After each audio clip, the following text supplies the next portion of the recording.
Hallo, schön, dass du da bist. Ich bin Jana und heute reden wir über Schule und über etwas, das oft viel größer wird, als es eigentlich sein sollte. Das Thema Schulleistung. Nicht nur als Zahl auf dem Papier, sondern als Gefühl im Bauch, als Gedanken im Kopf, als Stimmung zu Hause. Viele verbinden damit Stolz, manche Druck, manche auch beides gleichzeitig. Und genau diese Mischung wollen wir heute ehrlich anschauen. Hi, ich bin Tarek. Mir ist wichtig, dass wir das nicht als richtig oder falsch behandeln, sondern als Alltag, den viele kennen. Kinder, die sich anstrengen und trotzdem abrutschen. Kinder, die gute Noten schreiben und innerlich trotzdem dauernd Angst haben. Und Erwachsene, die helfen wollen, aber manchmal mit den falschen Sätzen starten, obwohl sie es gut meinen. Wenn man an Schulleistung denkt, landet man schnell bei Noten.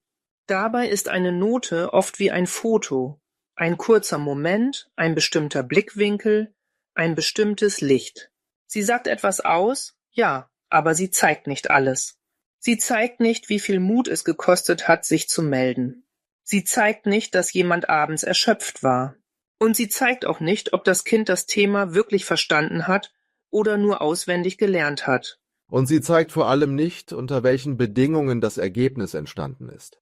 Manche schreiben in Ruhe und sind klar im Kopf, manche sitzen da und das Herz klopft so stark, dass man den eigenen Gedanken kaum folgen kann. Manche verstehen Aufgaben sofort, andere brauchen einen Moment, weil sie anders denken oder langsamer lesen, obwohl sie den Inhalt genauso gut können.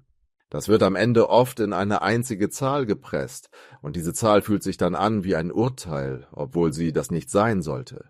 Ich finde, es fängt schon bei der Frage an, was Leistung überhaupt bedeutet. Für viele ist Leistung gleich schnell, fehlerfrei, ordentlich. Aber es gibt so viele Arten von Leistung. Zusammenhänge erkennen, kreativ lösen, dran zu bleiben, obwohl es schwer ist, sich Hilfe zu holen, obwohl man sich schämt. Manchmal ist es eine große Leistung, überhaupt wieder aufzuschlagen, nachdem man einmal richtig daneben lag. Und das ist etwas, das in keinem Zeugnisfeld steht. Genau. Und wenn wir nur auf Noten schauen, übersehen wir oft das Wichtigste: Fortschritt. Ein Kind, das von „Ich verstehe gar nichts" zu „Ich verstehe die Hälfte und kann 2 Aufgabentypen sicher" kommt, hat wirklich etwas geschafft. Auch wenn am Ende nur eine 3 oder 4 steht. Und manchmal ist diese Entwicklung viel wertvoller als eine 1, die nur durch Druck und Angst gehalten wird. Druck ist sowieso ein riesiges Thema. Er kommt selten nur aus der Schule. Er entsteht oft in einem Dreieck: Schule, Zuhause und der innere Anspruch des Kindes. Manche Kinder tragen diesen inneren Anspruch wie einen Rucksack, der nie abgesetzt wird. Sie wollen niemanden enttäuschen. Sie wollen brav sein. Sie wollen zeigen, dass sie es können. Und genau das kann sie innerlich auffressen. Und dann passieren Dinge, die Erwachsene manchmal falsch interpretieren. Ein Kind wird langsamer, schiebt Aufgaben, wirkt abwesend, wird genervt oder frech. Von außen sieht das aus wie keine Lust. Von innen ist es oft Überforderung, Angst, Scham oder dieses Gefühl, dass jeder Fehler sofort etwas über den eigenen Wert aussagt. Und wenn ein Kind glaubt, Fehler sind gefährlich, dann wird Lernen nicht mehr neugierig, sondern bedrohlich. Ich kenne diese Situation aus so vielen Haushalten. Es ist abends, morgen ist eine Klassenarbeit. Das Heft liegt da, die Seiten sind offen und trotzdem passiert gefühlt nichts. Es kommt ein Satz wie: Ich weiß nicht, wie ich anfangen soll. Oder: Ich kann das eh nicht. Und in Erwachsenen geht sofort ein Schalter an. Wir müssen jetzt aber. Dabei ist das, was gerade fehlt, oft nicht Wissen, sondern Orientierung. Ja, und manchmal reicht ein anderer Einstieg. Nicht lern jetzt endlich, sondern zeig mir mal die Aufgaben, welche sieht am leichtesten aus. Oder wir klären zuerst, worum es überhaupt geht, ohne dass du sofort alles lösen musst. Das nimmt Druck raus, weil es das Problem kleiner macht. Und wenn das Problem kleiner wird, wird das Denken wieder freier. Dann kann das Kind wieder atmen, im Kopf und im Körper. Stress spielt dabei eine größere Rolle, als viele denken. Wenn der Körper auf Alarm ist, wird das Denken enger. Man vergisst Dinge, die man eigentlich kann. Man vertauscht Schritte. Man liest Aufgaben zu schnell oder zu panisch. Und danach kommt dieser harte Gedanke. Siehst du, ich bin schlecht. Dabei wäre die faire Übersetzung eher, ich war gerade überfordert und mein Kopf war blockiert. Und daraus entsteht ein Muster, das sehr typisch ist. Einmal eine schlechte Erfahrung, dann erwartet man die nächste. Die Erwartung macht nervös, Nervosität macht Fehler, Fehler bestätigen die Angst. Und irgendwann wird Vermeidung zur Strategie, nicht anfangen, wegdrücken, ablenken. Für Erwachsene sieht das manchmal aus wie Trotz. In Wirklichkeit ist es oft ein Versuch, nicht wieder dieses unangenehme Gefühl von Scheitern zu erleben. Was mir wichtig ist, man kann darüber sprechen, ohne das Kind zu beschämen.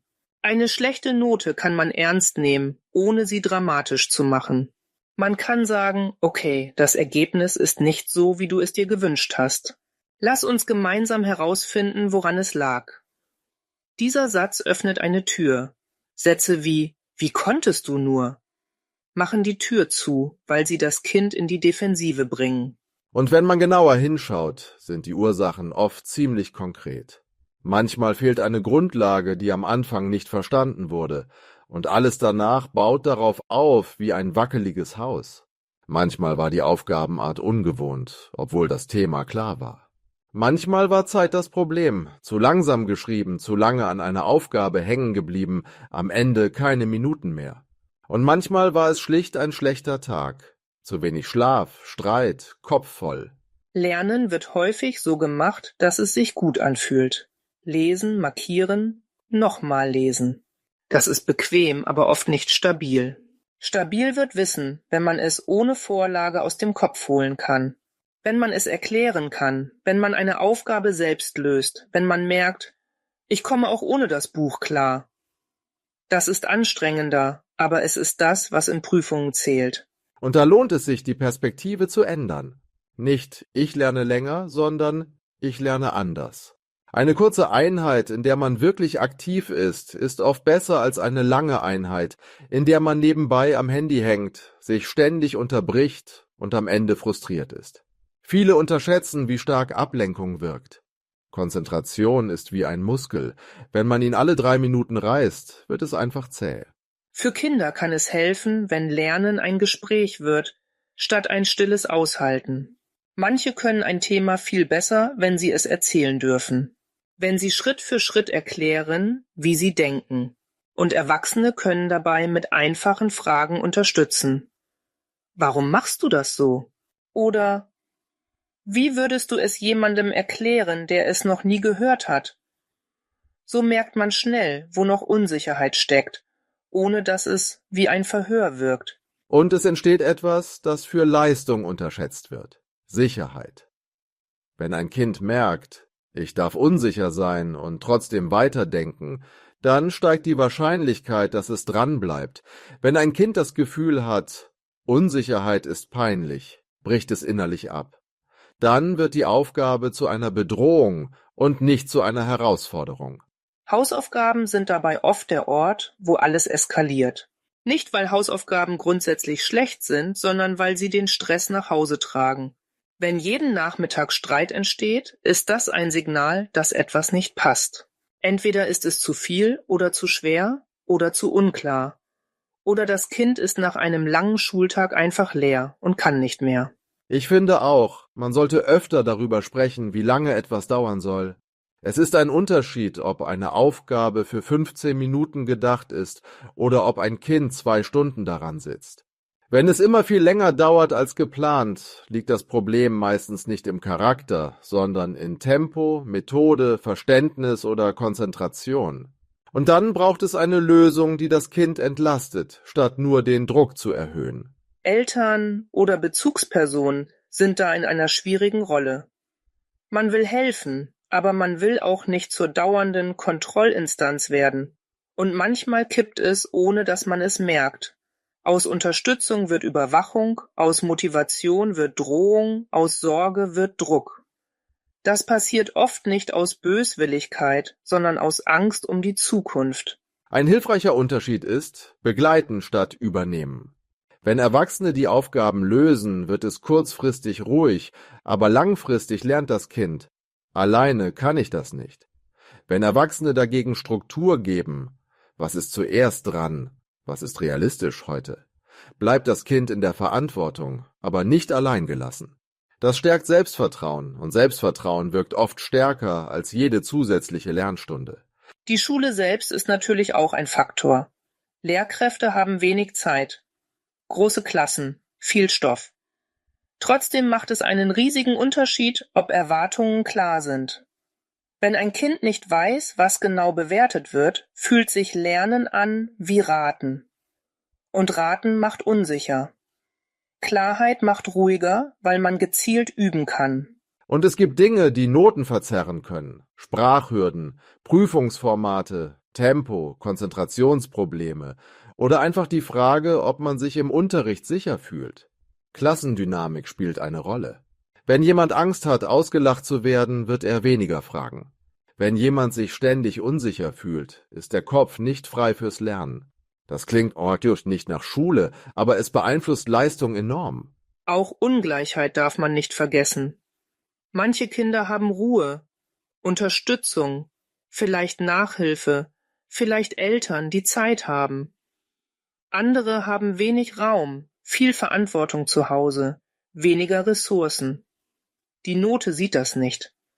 Die Note ist am Ende eine Zahl, aber die Bedingungen dahinter sind manchmal völlig unterschiedlich. Genau deshalb sollte man vorsichtig sein mit Sätzen wie „Du musst nur wollen“. Wollen ist wichtig, aber es ist nicht alles. Und man kann Kindern helfen, ohne so zu tun, als wäre alles nur eine Frage von Disziplin. Hilfe kann heißen, eine feste Routine, ein ruhiger Arbeitsplatz, kleine Lerneinheiten, klare Ziele oder auch Unterstützung von außen. Das ist nicht schwach, das ist vernünftig. Bei Prüfungsangst kann man übrigens oft etwas verändern, ohne große Programme. Allein die Art, wie man in eine Prüfung hineingeht, kann schon einen Unterschied machen. Erst überfliegen. Einfache Aufgaben zuerst, nicht an einer schwierigen Aufgabe festbeißen. Und vor allem, sich erlauben, nervös zu sein, ohne daraus zu schließen, dass man es nicht kann. Nervosität ist oft einfach Energie. Sie muss nicht automatisch ein Zeichen für Scheitern sein. Was ich auch stark finde, ist der Gedanke: Eine Note ist nicht „du bist so“, sondern heute, in diesem Format, unter diesen Bedingungen ist das Ergebnis so. Das klingt klein, aber es ist ein mentaler Unterschied. Der erste Blick verurteilt die Person. Der zweite Blick schaut auf veränderbare Faktoren. Und nur veränderbare Faktoren geben Hoffnung.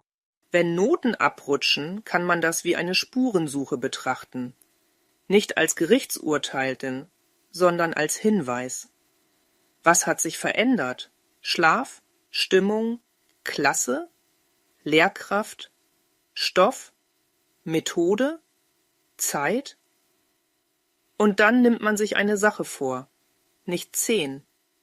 Denn wenn man alles gleichzeitig retten will, wird es schnell wieder zu viel. Und dann ist der Stress sofort zurück. Und manchmal ist der beste Schritt tatsächlich weniger Kampf, mehr Klarheit. Lieber 3 kurze, klare Einheiten pro Woche, in denen wirklich aktiv gearbeitet wird, als jeden Tag ein zäher, konfliktreicher Marathon. Lernen sollte zwar ernst sein, aber es darf nicht dauerhaft die Beziehung zerstören. Denn wenn die Beziehung kaputt geht, wird Lernen langfristig nicht leichter, sondern schwerer. Zum Schluss möchte ich etwas sagen, das man Kindern und auch sich selbst öfter sagen darf. Du bist nicht das Ergebnis eines Tages. Du bist nicht die Zahl auf einem Blatt. Du bist ein Mensch, der wachsen kann, der Strategien lernen kann, der manchmal Hilfe braucht und manchmal einfach einen schlechten Moment hat. Und wenn du gerade in so einer Phase steckst, als Schüler, als Elternteil, als jemand, der begleitet, dann nimm dir diesen Gedanken mit. Es gibt fast immer einen nächsten kleinen Schritt, der möglich ist. Nicht perfekt, nicht riesig, aber machbar. Und machbar ist oft der Anfang von Veränderung.